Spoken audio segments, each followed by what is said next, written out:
Bonsoir, bonsoir. J'espère que tout le monde se porte bien. J'aimerais vous parler des trois critères qui ont été fixés de la part du gouvernement malien, qui m'a vraiment choqué. Hein? Vraiment, tout pays ou bien tout gouvernement dirigeant qui souhaite travailler avec le Mali, apparemment, il y a trois critères qu'il faut voir ces critères pour pouvoir travailler avec eux. Et pourtant, quand on regarde ces critères, c'est des choses qui sont banales. C'est des choses qui sont normales. On n'a même pas besoin de te dire ça. C'est normal. Vous voyez?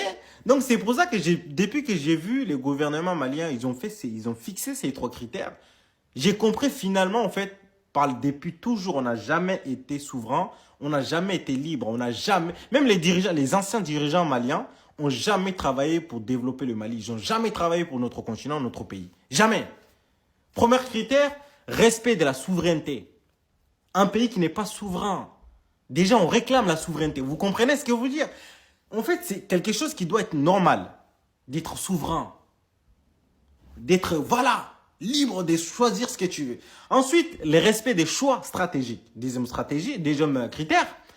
Donc, ça veut dire que le Mali n'a jamais décidé par rapport à ses intérêts. Il n'a jamais décidé. En fait, il a toujours décidé aux intérêts des colons.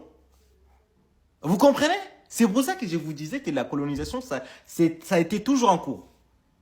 Et les troisième critères, les défenses des intérêts vitaux. Vous voyez, finalement, en fait, ces trois critères-là, quand on regarde bien, ça confirme tout simplement que les dirigeants maliens n'ont jamais été là pour le Mali. Ils étaient là. En fait, c'est pour ça qu'on vous dit, il y a beaucoup de pays comme le Mali qui n'avaient pas tous ces trois critères que je viens de vous citer, mais qui décidaient par rapport aux intérêts des autres pays.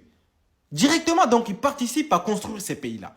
Mais leur propre pays-là. Ils ne sont pas là pour développer ces pays-là. Ils sont menacés. Et ces peuples, ils pensent qu'ils vont être sauvés par eux. Non, c'est la raison pourquoi on vous dit que l'Afrique n'a jamais travaillé, les dirigeants africains n'ont jamais travaillé pour développer l'Afrique. Ils ont toujours travaillé pour développer d'autres pays, d'autres continents. C'est ça. C'est la raison pourquoi là-bas, ça continue à développer. Et chez nous, ça continue à torturer, ça continue à piller les pays. Vous comprenez?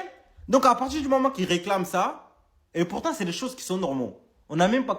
À quel moment on peut décider pour quelqu'un d'autre? Ouais, ça dépasse. Ça dépasse depuis combien de temps? Et surtout quand je comprends qu'aujourd'hui, c'est ces dernières années-là, nous sommes en train de réveiller. On est réveillés surtout. Moi, c'est pour ça que je respecte le Mali, je respecte le courage de Burkina Faso et je respecte le courage du Niger. Ils font face à leur réalité. C'est une guerre de décolonisation que ces trois pays sont en train de mener. Hein. Vous comprenez? Bref.